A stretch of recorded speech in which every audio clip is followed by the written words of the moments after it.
y'all, welcome to Veggie Farming. I'm Stacy, and it's been a long, hot, and really dry summer here in Zone 8A North Texas.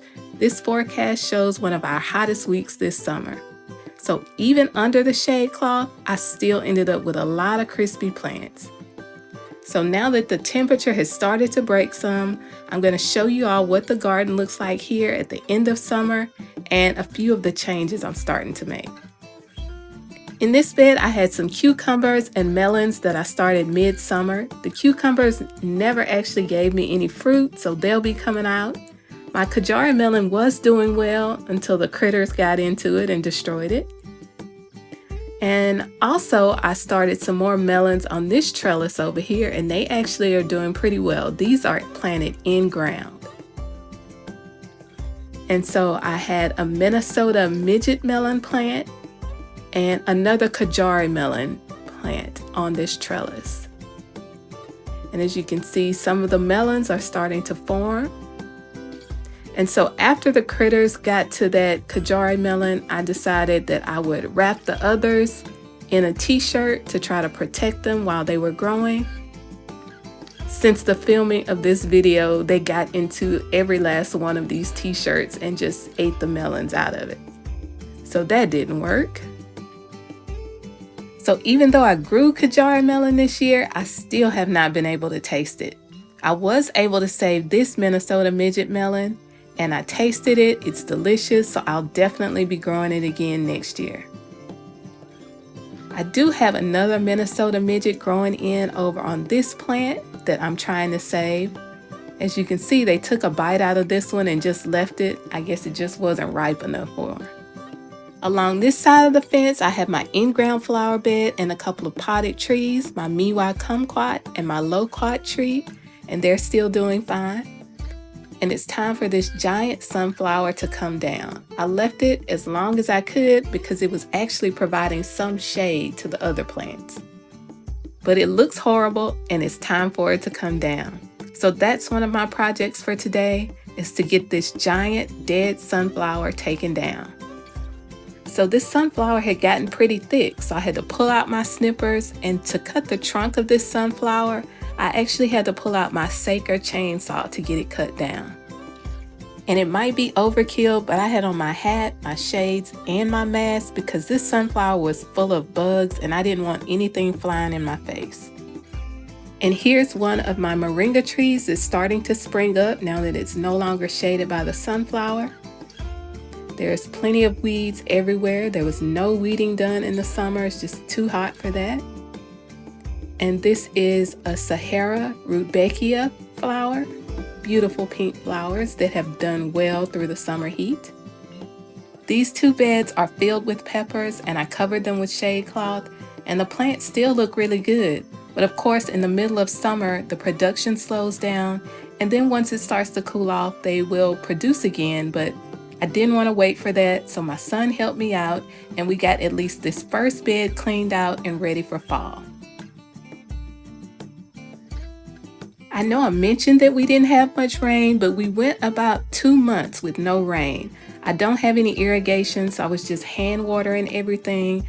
We started to have all kind of cracks in the lawn, and right here in the middle, it just opened up into a big hole. And I was curious actually to see how deep this hole really went. So first I tried to fill it up with water to see if I could just kind of soften it up some. Still was a deep hole. So I got a bag of topsoil and I filled it up and smoothed it out because I was afraid that my foot would just slip in there if I wasn't paying attention while I was walking in the garden. So all the melons in the Watermelon Wars competition got me inspired to try to grow some watermelon this summer. So I started some seeds from a watermelon that we got on the side of the road, and I ended up growing a couple of watermelons. Now the critters got 2 of them, but I did end up getting 1 small yellow meat watermelon, and it was sweet and delicious, so I call that a success. Back here tucked under the shade cloth, I have a mullein plant. And then right here is my moringa tree, and it is completely unfazed by any summer heat. It loves it. It's huge. It's probably at this point maybe 10 feet or more, And there's actually two of them, and one is much larger than the other. I planted them right next to each other. But these elephant ears cannot stand the heat, and they're all crispy. Another sun lover is my Jamaican sorrel hibiscus, and it has just exploded. Now that the temperatures are dropping and the day length is changing, it's starting to bloom. Back here are some lemon squash that I restarted. Since this video, the squash vine borer has taken out one of them, even this late in the season. I'm really going to think hard about starting squash next year. And this is my Black Mission fig that has done nothing for the last couple years. I don't know if I'm going to keep that for next year. And this is my donut peach. And I also have over here a donut nectarine. Now, I don't know whether I overwatered these or whether this is disease or whether this is heat stressed, but these two trees are not doing the best. So I'm gonna have to figure out what's going on with those. In the middle is an Olympian fig. I've had that for a few years as well. Still no fruit. There's an okra plant here. And in my green stalk, I did start some beans, a new round of beans, so hopefully those will show up. Up at the top of the green stalk, the Love Lies Bleeding Amaranth reseeded itself and started some new plants, so I just left those in. And then the Swiss chard down at the bottom, it did well throughout the summer with no problems. These brightly colored flowers over here are vinca flowers. And right here is a lemon drop melon that, as you can guess it, the critters eventually got to. But this section over here is one of the most high maintenance parts of the garden. These plants are really big, so they have lots of roots, and so they end up drying out really quick. So they definitely needed to be watered twice a day. This pepper plant in the back is one that I just gave up on. It was just too hard to keep it watered, so I just let it dry out. Now it's time to start just getting rid of this stuff. So I'm taking out both of the pepper plants that I had in this corner, starting to get these pots ready for fall. This is a cranberry hibiscus. This is my first time growing that one. And then my elderberry is very crispy, so the elderberry didn't take well to the sun at all. The zinnias behind this bed look great from this angle, but we'll go see what they really look like. That's a lemon basil plant, flowering but still doing well. This is an Armenian cucumber, and it really took the heat well. I'm going to plant a lot more of these plants next summer. Once the heat set in, I went ahead and removed all of the tomatoes out of this bed, and I planted my pink eye purple hull peas. I think I left the tomatoes in a little bit longer this year than I did last year, so these peas will have a little less time to develop, and I'll probably get less peas this year. But I planted these peas as a cover crop to protect the soil and add some nitrogen back, so they've still done their job.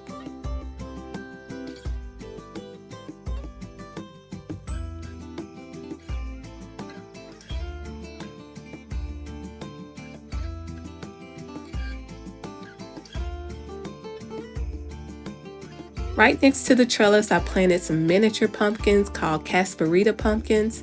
I think I should have started those a little earlier, but I'll just leave them there as long as I can. And here's just some supplies that I'm getting together for my fall garden. On this side, I have my okra and a few more pumpkin plants. This is the Motherland okra. And last year I planted that okra in ground, and it was about 8 feet tall. So I'm going to make sure to plant it in ground from now on. This okra is the Louisiana long pod okra, and the okra pods on this one can get much longer and still stay soft enough to eat.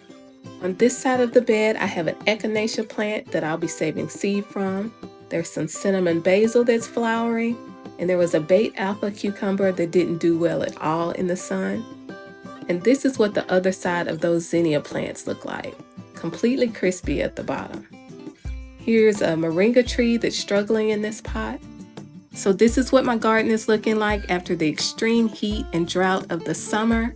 I've started my fall seedlings indoors, so I'm ready to take you on that journey of fall gardening. So thanks for watching. Happy growing!